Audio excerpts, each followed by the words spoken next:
देखिए, हल जोतो कार्यक्रम आदिवासी संगठनों के द्वारा सभी राजनीतिक दल को उन्होंने निमंत्रण दिया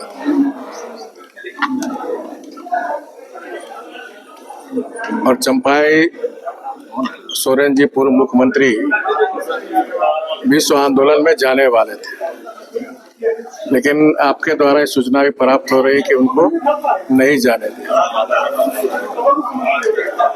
यानी हम कह सकते हैं कि झारखंड में जो सरकार चल रही है कमजोर सरकार चल रही है, और जब कमजोर सरकार रहती है तो चाहे वो भू माफिया हो, चाहे अवैध जंगल की कटाई हो, या फिर अवैध खनन करने वाले लोग, उनको सरकार का संरक्षण प्राप्त होता है। 2011 में उसी जमीन पे जब विवाद हुआ था तो दिवंगत हमारे दिसुम गुरु आदरणीय शिबू सोरेन जी ने वहाँ के किसानों को आह्वान किया था हल, और उसी के तहत आदिवासी संगठनों के द्वारा कि सरकार अपने को कहती है जरूर, और ये भी कह के आई कि जल जंगल जमीन की हम रक्षा करें, लेकिन एक आदिवासी सरकार रहते हुए चाहे आदिवासी जमीन की बात हो, चाहे आदिवासियों की पहचान की बात हो, या हमारी आदिवासी बहू बेटी की अस्मिता का सवाल, आज सब खतरे में। और ये बात तब हमारा जनजाति समाज, आदिवासी समाज अब सजग हो चुका है। तो आने वाले समय में जब भी इस राज्य में चुनाव हो, तो इनको इस सरकार को सबक सिखाने का काम हमारा आदिवासी समाज, जनजाति समाज करेगा। जेएमएम ने हवाला दिया है कि विधि व्यवस्था मेंटेन को लेकर के जो है ये हुकूमत किया गया। देखिए, वो पूर्व से निर्धारित कार्यक्रम था। विधि व्यवस्था रखना सरकार की जिम्मेदारी। तो वहाँ जो भी किसान जा रहे थे तो शांतिपूर्ण ढंग से जा रहे हैं।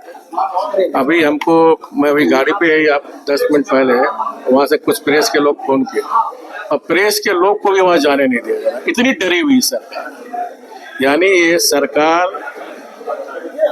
की विश्वसनीयता जनता से उठ चुकी है, और यही कारण है कि सरकार डरी हुई। और जब डरी हुई कोई सरकार रहती तो जो हम देख रहे हैं वही होगा।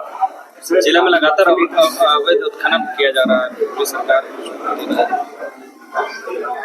देखिए, अवैध खनन को सीधे सरकार का संरक्षण प्राप्त, ये पुरजोर तरीके से भारत में लेने की मांग उठाई जा रही है, और विधानसभा में भी इसको पारित करने की मांग हुई है। साथ ही दिसुम गुरु सोरेन का उसको पाठ्यक्रम में भी शामिल करने की बात नहीं। देखिए, इसमें कोई दो मत नहीं है। हमारे दिवंगत दिसुम गुरु शिबू सोरेन जी एक जमीन के संघर्षशील नेतृत्व था। उन्होंने हमेशा, चाहे वो आदिवासी हो, चाहे मूलवासी हो, चाहे झारखंड वासी हो, के हित के लिए, चाहे अलग राज्य आंदोलन हो या फिर झारखंड का शोषण हो, उसके खिलाफ हमेशा उन्होंने संघर्ष किया। तो ऐसे संघर्षशील व्यक्तित्व को अगर मांग होती है तो मैं समझता हूँ को उचित मांग है। सूर्या हांसदा का जो इनकाउंटर हुआ है उस पर आप लोग लगातार जो है खड़े हैं। वो लोग तो कह रहे हैं कि जो गलत करेगा उसको उसका सजा मिलेगा ही मिलेगा। देखिए, सूर्या हांसदा की घटना जो मीडिया और समाचार पत्र और जो भारतीय जनता पार्टी का प्रतिनिधिमंडल गया था, उस आधार पर मैं कह सकता हूँ कि सूर्या हांसदा और जो पुलिस का बयान, पुलिस की जो प्रेस विज्ञप्ति है, तो मैं कह सकता हूँ, और उनके परिवार के द्वारा जो आरोप लगा है, सूर्या हांसदा का हत्या मुठभेड़ संदिग्ध है। और आप सभी जानते हैं कि जब कमजोर शासन होता है तो चाहे अवैध खनन माफिया हो चाहे वो पत्थर माफिया हो, चाहे कोयला माफिया हो, चाहे बालू माफिया, उनका संरक्षण सरकार को प्राप्त है। और संथाल परगना में आप सबको याद होगा, किसी अवैध पत्थर खनन के उस समय के तत्कालीन विधायक लोबिन हेमरम ने लगातार आंदोलन करते रहे। अंततः जो पत्थर माफिया, उस विधायक को झारखंड मुक्ति मोर्चे से निकालने का भी काम पत्थर माफियाओं के द्वारा। तो कहीं ना कहीं सूर्या हांसदा के केस में पत्थर माफिया का हाथ हो सकता है। और सबसे दुखद बात यह है कि एक तरफ झारखंड के हमारे सबसे बड़े या देश के सबसे बड़े आदिवासी नेता आदरणीय गुरु जी की को लेकर पूरा झारखंड शोकाकुल था। श्राद्ध कार्यक्रम में सारे लोग लगे हुए। ऐसे समय में एक आदिवासी सूर्या हांसदा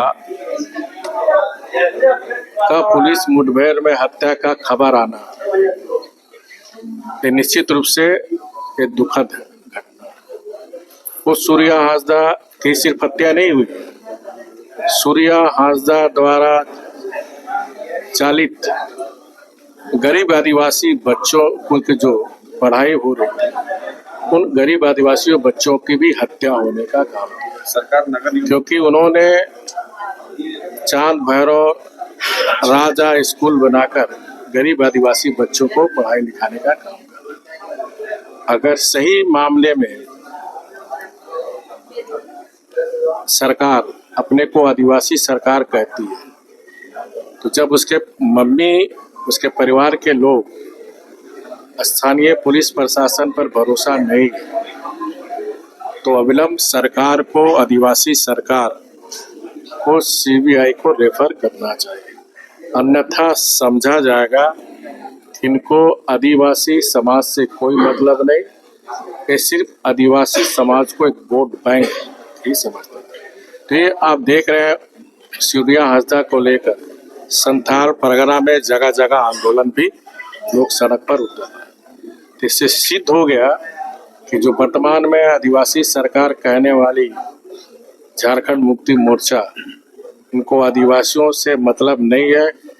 हमसे जुड़े रहने के लिए हमारे YouTube चैनल को सब्सक्राइब करें और नई वीडियो की नोटिफिकेशन के लिए बेल आइकॉन को दबाएं।